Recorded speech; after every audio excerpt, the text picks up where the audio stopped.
There are several programs we can use to upload our book online, but I'm going to take a brief look at the most popular, which is kdpamazon.com.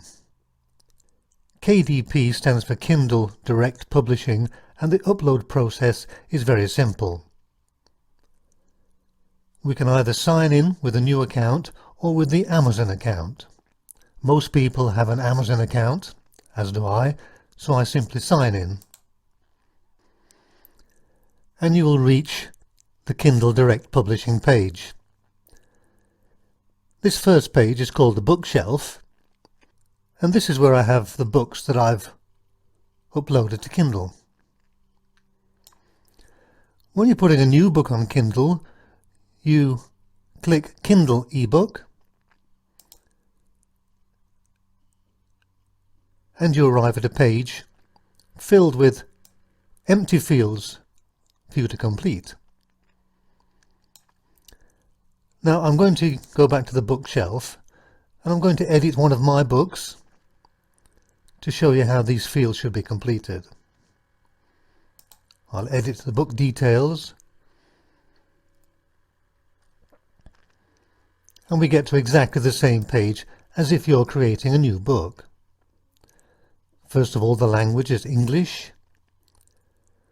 We enter the title here, and the subtitle here if you need one. A subtitle is always a good idea on Kindle because it gives you an extra way for people to find you in their search function.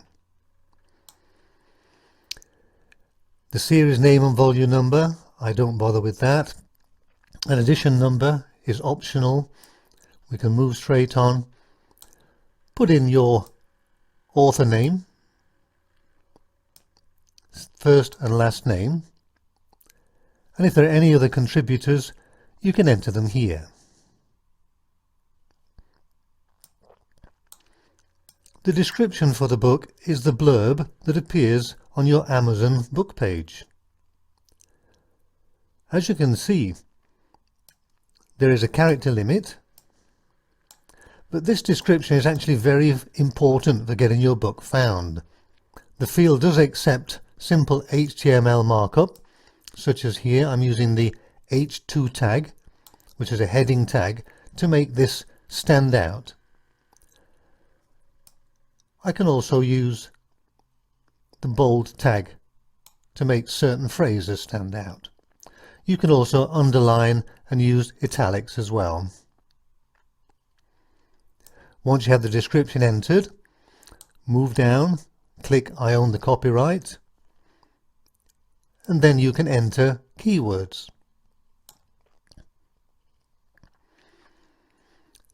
A good place to get the keywords from is to go to Amazon and just start typing the subject of your book.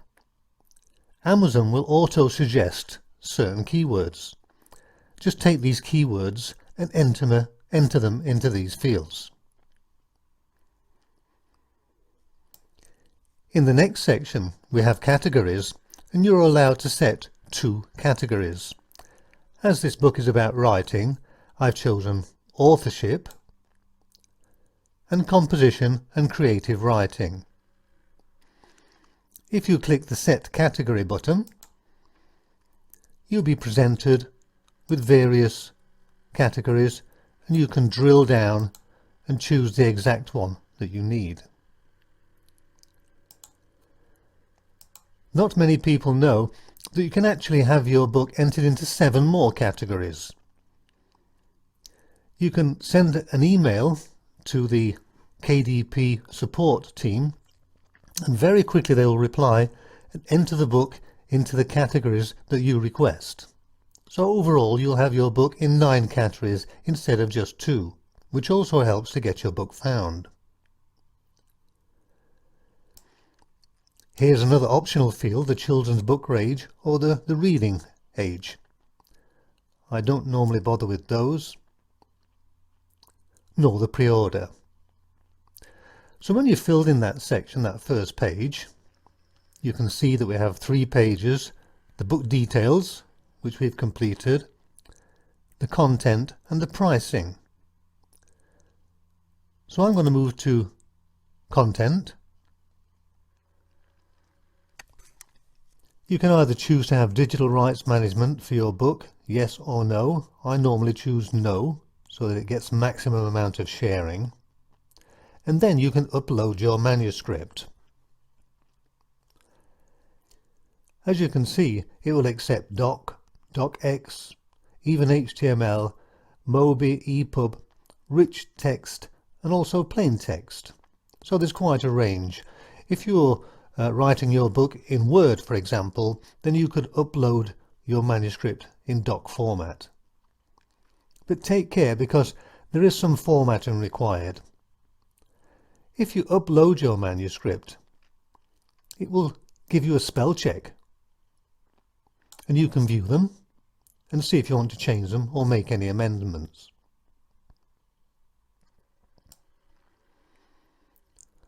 Next, we're going to put a cover on our book. I normally choose to upload a cover, and you can click upload your cover file, and I design these covers myself normally in a little program online called Canva. I'm going to go to canva.com now. You can see that on the left hand side you have the option to create a design, or you can simply click the ebook image and you can create it yourself. As you can see from my designs, I use this extensively for creating ebook covers and other kinds of course images for YouTube and Udemy and various other platforms. It's free and it's very, very intuitive and easy to use. So if you click the ebook design cover, then it will open. You'll have the right size for your ebook and also a selection of ready-made covers. Some are free and some are paid. Let's just click a free cover.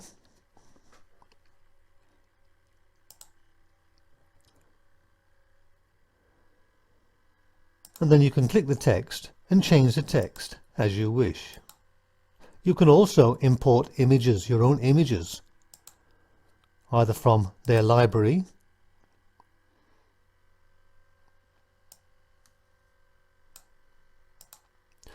or you can upload them yourself. So all in all, it's a very good way to create your book cover without spending any money at all. So when you have your cover uploaded, you can preview your book by clicking the Launch Previewer, and you will see how it will look inside the Kindle reader. Then you can save and continue, which will take you to the pricing page.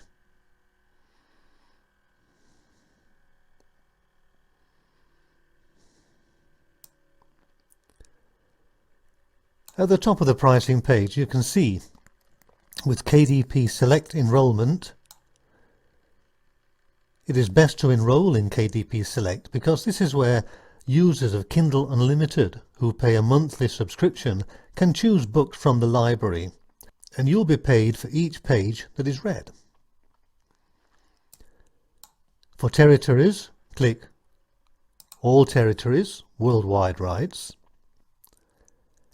And for pricing, you can use the service KDB Pricing Support, which will tell you the optimum price for your book of its size in the marketplace. I normally choose 70% royalty plan, which tells me that my minimum price is $2.99. On the 70% plan, I receive $2.04 for each sale.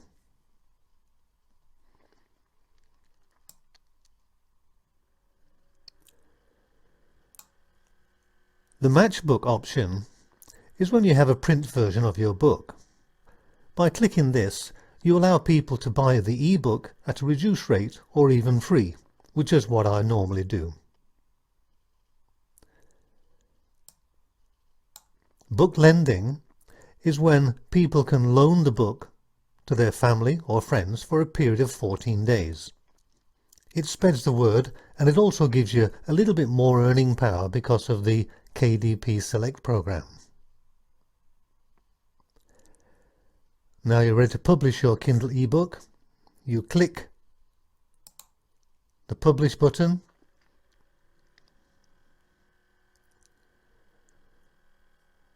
and it will save. And when it's done, you'll get a little window to say that it will take up to 72 hours.